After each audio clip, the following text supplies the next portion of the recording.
Hello and welcome to Shaking and Sipping. This is the show where we shake up or elsewise mix a cocktail or other mixed drink, have a sip, see how it is, talk a little bit about its history, some variants, etc. This week we're continuing our quest to work through the IBA's official list of cocktails to see how those stack up. We're in the second section. These are the contemporary classics, and this week's contemporary classic is Sex on the Beach. Now, if you had asked me about the cocktail Sex on the Beach 2 weeks ago, literally, I would have been able to tell you nothing about it. It is a drink I've never had. It is a drink that I've only heard mentioned sort of as a joke. I don't know anyone who actually drinks them. Literally, my only sort of point of reference for the drink would just be the fact that anytime I hear the name, I just think of the Peaches song that was popular, whose name I'm not going to say. And that's about all I got. But I've dug into it a bit, and I don't want to drag you on too long here. If you're expecting a firm answer, I don't have a firm answer on where this drink comes from, but I think I've discovered quite a bit about where we get our ideas of where this drink came from and how those might not be true. So before we dig into detective mode a little bit here, I'm going to start off by just mixing up the IBA spec so we have something to sip on while we dive into the history. So this is a very simple drink. It's 4 ingredients, but they are just built in the glass and then stirred, although the IBA doesn't actually say to stir, but I'm pretty sure that's implied. I'm going to start off by juicing a orange, or an orange, perhaps, if you want to be all grammatical about it.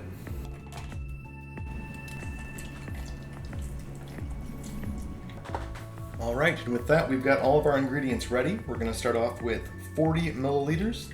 That's about 1 1/3 fluid ounce of our orange juice.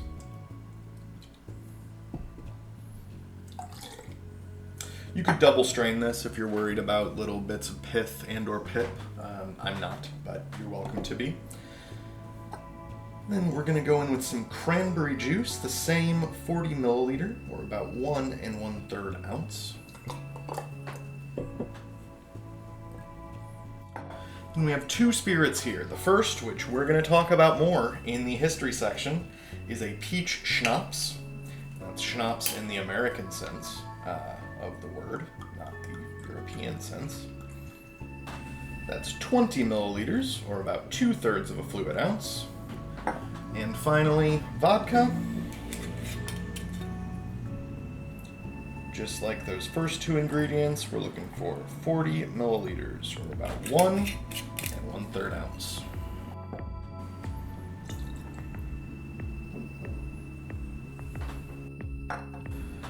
That's all that's in the IBA spec recipe. As I said, they don't say to stir, but I'm quite sure that they intend that. Then they garnish with a wheel of orange or an orange slice. Some people garnish this with a cherry. Lots of other options out there for garnish. I'm going to shove just this huge orange wheel in here. And we'll go in with a straw as well. And this is our IBA spec, Sex on the Beach. Nose, I'm just reading that orange. Not much else. So that's okay. I'm getting the orange and peach together. It's actually interesting. I'm not getting a ton of cranberry. Yeah, the cranberry is just adding color and sort of giving us a tart backbone, but I'm not really reading the cranberry flavors independently. I'm reading a sort of artificial peach crossed with some of the deeper parts of orange. And that's really all it tastes like. It all hits in one go. There's no evolution or stages or anything.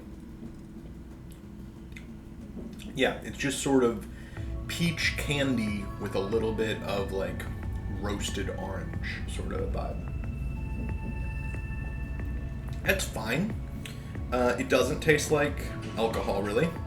I think I can actually discern a hint of that cheap schnapps there, but not really. I get its place.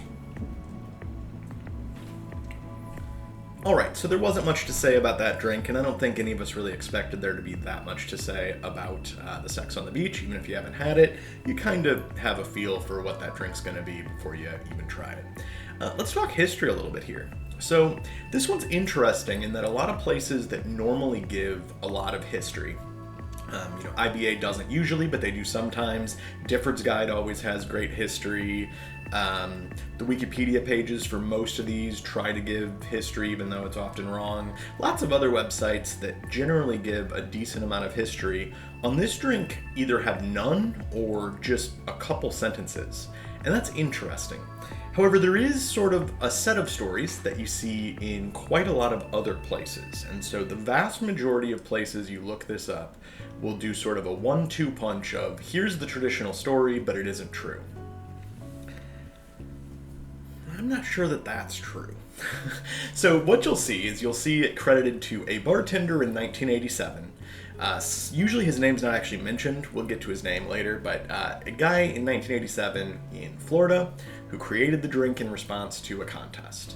They'll say that was the traditional story. However, it's in a 1982 book already existing, so that story is not true.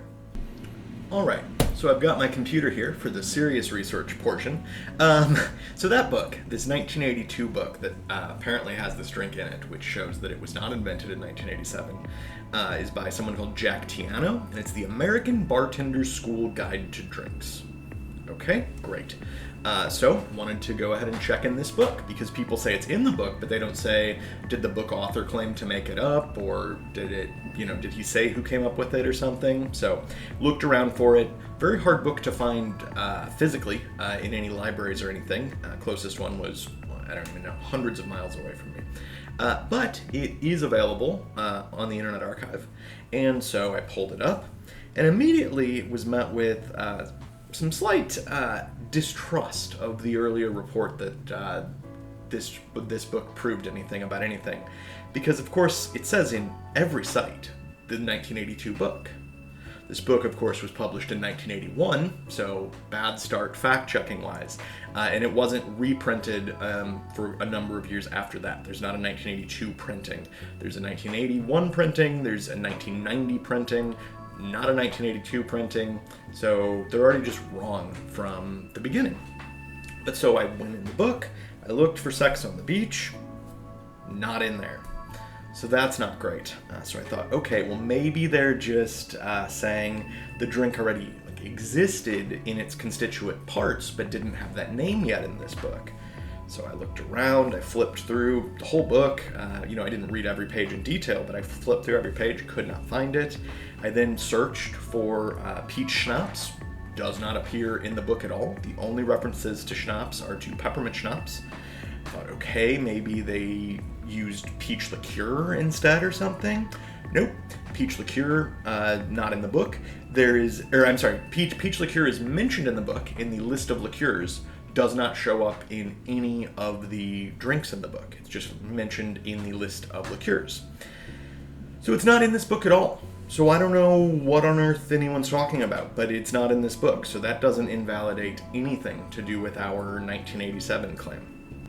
So I've been unable to figure out how that book got associated with this story, because I can't find who first posted about that, or if there's some alternate version of the book I've never seen, or something. I'd love to know if it's out there. But I think I actually figured out where part of this overall story comes from. So there is a write-up of the drink on liquor.com, which is a site that's around today. They have write-ups on every drink. They go back quite a while. They were on the internet for, it's been 15 plus years now. And so they wrote this book up way back in 2009, I think, is the earliest version of it that I saw. Actually, we can see. 2012 is the earliest version that I have of this page. And people started commenting on the page in 2013. Now, these comments are not there anymore because Liquor's moved their whole comment infrastructure to like Discus or something, and all the old comments are lost. But you can find them on the Wayback Machine, at least up until a point where they use some other CD, and it doesn't matter. Anyway, back in 2013, there's a series of comments that are very interesting. So the first comment is from someone called Joey, and he says, "Origin. The earliest known invention of the cocktail and its name date back to 1987 in Fort Lauderdale, Florida. Republic National Distributor, National Distribution at the time, had just begun to sell a new product, peach schnapps, in the fall. With the influx of tourism coming shortly for spring break, National devised a contest that would pay the bar that sold the most peach schnapps a bonus of $1,000, and the bartender that was responsible at that bar for the highest sale of schnapps would receive $100. That sentence is grammatically troublesome. A young bartender named Ted Pizio, working at Confetti's, mixed peach schnapps, vodka, orange juice, and grenadine. When Pizio began to sell the sweet and tasty beverage, he was soon asked what it was called. On the spot, Pizio thought what the reason was that thousands of people came to Fort Lauderdale for spring break was the beach and sex. Sex on the beach, he replied, and the drink gained fame, spreading blah blah blah. As local college students went back to their areas of the country, they started asking for the drink, no one knew how to make it, so people just made other versions of it, and that's why there's so many versions of it today. Now, this is an interesting story. So this name, this Ted Pizio, this shows up in a few write-ups, and I don't have a source on it before this post. I'm not saying this post made it up. I think it's actually possible to be true in some way, but this is the first I can find it. And Liquor.com's write-up of it now does include some of this story.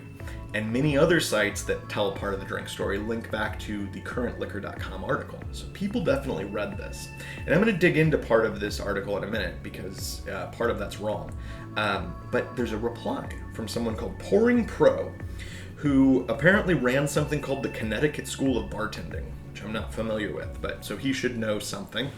And this has some very interesting stuff in it as well. Considering the fact that Peachtree Schnapps was first sold in America in 1979, your story is a great story, but just part of the history of the drink Sex on the Beach. As the writer states, the drink spread throughout the country as bartenders created their own versions of a drink with a great name. Considering the fact that my customers, and others throughout Connecticut, were drinking Sex on the Beach cocktails as early as 1981, the 1987 Florida version with Grenadine was in no way the first, but it is a perfect example, however, of the confusion bartenders always have about a recipe when a new drink hits the market. Blah, blah, blah. Yes, it did spread across America rapidly. Versions with Grenadine were probably made in bars that used Grenadine whenever someone said the drink they had enjoyed in another establishment was red, and they did not have sloe gin. Mark that. It is a fact that bartenders always ask what's in it or what color's in it, then got creative, blah, blah, blah. Another northern version, which Peachtree promoted heavily, and so is mainstream in America today, was Peachtree vodka, orange juice, and cranberry. Basically a peach madras. Then he also talks about another version that he made and gave it some other name and had all this stuff in it. It doesn't matter.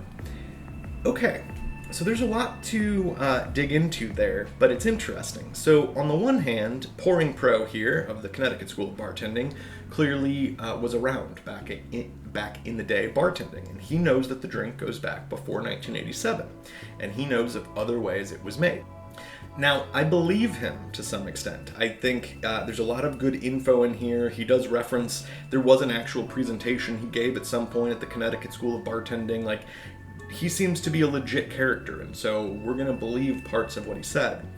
But he again starts off in a bit of a problem, considering the fact that Peachtree Schnapps was first sold in America in 1979.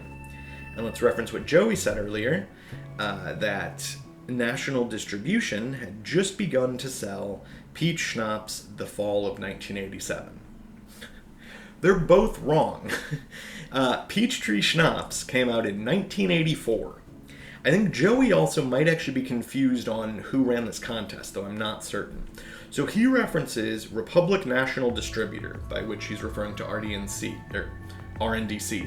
And he says at the time they were known as National Distribution, which is kind of true. There was a company called National Distribution back then, who is one of the components that are now part of RNDC. I think, though, there might be confusion here, because at the time, the company who owned the rights to DeCooper in the US and who actually produced the original Peachtree Schnapps was a company called National Distilling out of Atlanta, Georgia. And I think that might be part of where this confusion comes in. I can't find any reference to RD&C or National Distributing running this contest. I can't find any for National Distilling either, but I can find that they heavily advertised this product in the middle of the 80s, and so that actually fits with the idea of running this contest in a way that I have just no info on national distribution, and distribution deals are so complex. If you try to go back that many years, it's very hard to tell who had what in what markets and how that worked, whereas national distilling definitely seems a possibility. But either way, both of their numbers are totally wrong. Peachtree Schnapps was not first sold in America in 1979. By 1979, the idea of schnapps in the American sense, which is sort of like a not very sweet liqueur that's low quality, is basically how you describe schnapps. The first ones that come in are mint schnapses, and those are still brand new in 1979. They are around by then. Peach is not, at least according to the history of De Cooper and Peachtree, which are now still part of the same company but are like separate. It's a whole thing. They have an entire story about how they created the product in Georgia at National Distilling. I'm not saying no one had ever made a peach-flavored schnapps-like product before, but it certainly wasn't Peachtree. It certainly wasn't the product that National Distilling made. That came out in 1984, so these are both wrong. So this does give us some idea of where the name finally comes from, though, in a roundabout way. So Pouring Pro references he had a something called a sex on the beach that he doesn't explain what it is, as early as 1981. I don't know if that's true, but I believe him when he says that it was, earlier than 1987, say. I'll believe that. He also references that he thinks the version Joey discussed used Grenadine because someone told a bartender that it was red, and they didn't know what else was in it, so they put Grenadine in it. He doesn't say what his recipe was, but he says they would use Grenadine when someone said it was red and they didn't have sloe gin. This, I think, tells us that Pouring Pro's version was sloe gin based, and this makes that name snap into focus, because there is a whole slew of sloe gin based drinks from the late 70s with punny, sexual innuendo titles, such as the Sloe Gin Screw and all the variants on those names. So I think this drink, at least in Pouring Pro's mind, originated as some sort of a twist on that. And then whether or not this later creation in the later 80s, whether or not this contest is even true, may have been unrelated, or maybe just that name traveling around stuck. The reason why I think there's any truth to the 1987 story at all is because of how the drink spread. So while I've searched for evidence of this contest and of Ted Pizio and stuff, and I have no idea if it exists, I do know that the bar he's talking about existed. That was definitely a major sort of nightclub hotspot in Fort Lauderdale at the time. And I also know that 1987 is when multiple bartenders writing in the late 80s referenced them first hearing of the drink too. So there's a couple interesting articles, all from 1989, that show up in the San Francisco Chronicle, in the Chicago Trib. There's one in, I think, the LA Times. There's one in the New York Times in 1990 that are all talking about sort of trends in drinks and, stuff like that.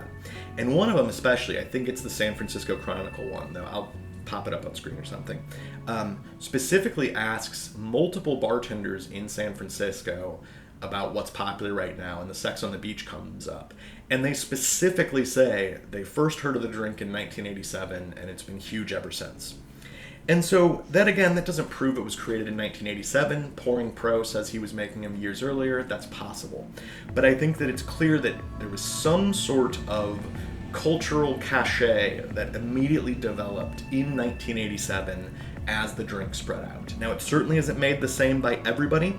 To Pouring Pro's point, the Grenadine that's often cited in early recipes, very rarely in any modern recipes. In many recipes, including De Cooper's current one, they use pineapple juice instead of orange juice. There are also several recipes that add in another liqueur. So it's certainly not completely stabilized at this point. It's still not stabilized today, but something happened in 1987 such that suddenly the drink became the hottest drink to order in San Francisco, in Chicago, and in New York, all over a sort of 2-year time span. Was there actually that contest in Fort Lauderdale? I do not know. Archives of the local paper there are not free. I was not willing to go beyond a paywall to research this any further, so I don't know. But that's what I got of the history. Basically, I think that we don't know where it came from. It became popular in the very late 80s. Maybe in some places it evolved from some version of a slow gin-based drink. In other places, maybe it did arrive as a way to use up peach schnapps, but it certainly wasn't created at the time of peach schnapps. So there's my non-answer set of answers. I should also say there's one random article that credits it to some bartender at the Copacabana in 1950, and I have no reason to believe that that's true, but there's one article that says so. So there's that. All right, we're going to make one other complete version of the drink, and then we're going to play with a couple of tweaks here. So the drink in IBA is built in the glass. That's how I see it in a lot of write-ups. A lot of folks do shake it, though, so we're going to go ahead and shake the next one. We're going to build this one exactly the same, just subbing pineapple for orange and seeing what that does to our drink.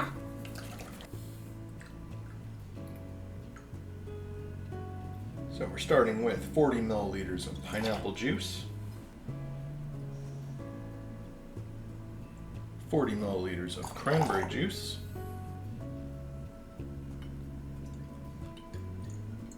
20 milliliters of peach schnapps, and 40 milliliters of vodka.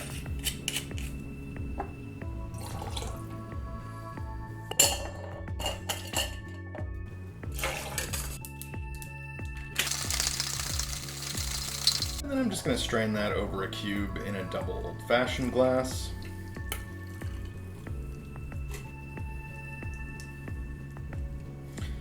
With the pineapple and shaking, you do get just a little bit of kind of frothiness there, depending on what type of pineapple you use. That can actually be more so. This one also, I'm just going to garnish with a kind of big old lemon or orange slice in there. I like the looks of that. I don't think we're going to go for a straw in this one. This is a pineapple-based Sex on the Beach. Nose is still just orange.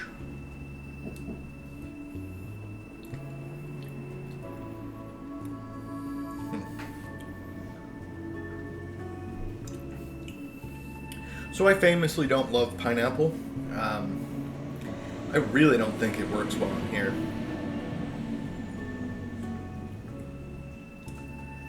It's sort of, we're missing out all of the flavors except for the least interesting part of pineapple. It's like somehow the acidity in the pineapple is canceling with the peach and the cranberry, and so I'm left with just sort of the mid-palate note of pineapple and nothing else.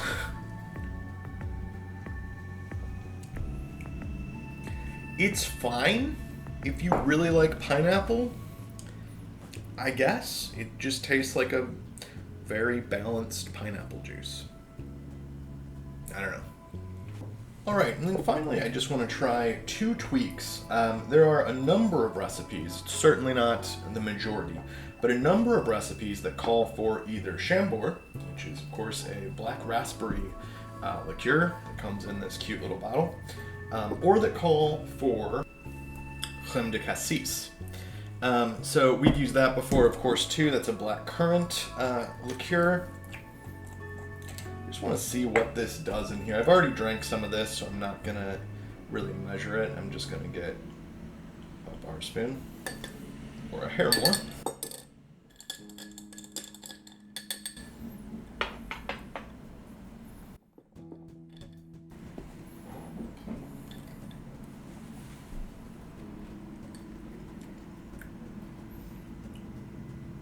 I don't dislike that. That's kind of okay. So it doesn't change the body of the drink taste, but there's now a low blackberry note, back of palate, back of throat, that's actually a tail on the drink. It's not entirely one note anymore. It's actually a big improvement.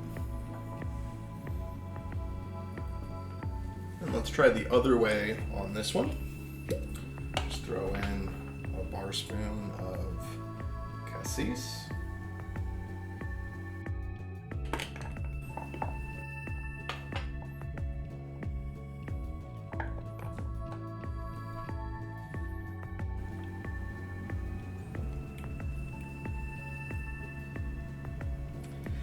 Yeah, I think the Cassis would actually be good in the orange-based version. It's not bad here. It's really lost in that same weird pineapple black hole. So that's all I've really got on the Sex on the Beach for you today. There's a million ways to make this. Some versions use both the pineapple and the orange, one or the other, whether you do the additions, whether you do the grenadine.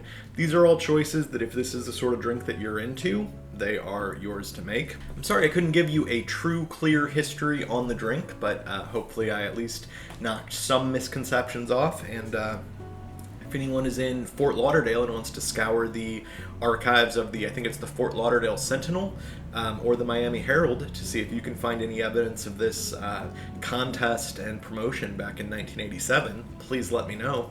But that's all I've got on the Sex on the Beach for you this week. If you want a inoffensive drink that tastes pretty much of one fruit juice, but also has the ability to make one drunk, then I guess try it. Otherwise, make pretty much any other drink we featured on the channel. There are a lot of those around. We'll have a write-up on this and each other drink on the blog, shakingandsipping.com.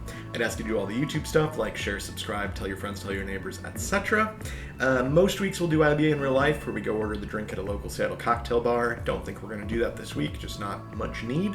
But if we did decide to do it, check back on the blog the day after the video, or follow on Twitter at shaking_sipping to find out when we're doing things like that. Hopefully the next drink will be slightly more mixologically interesting, but we'll have to see when we're back next week with the next drink from the IBA's list. Until then, happy sipping. Cheers.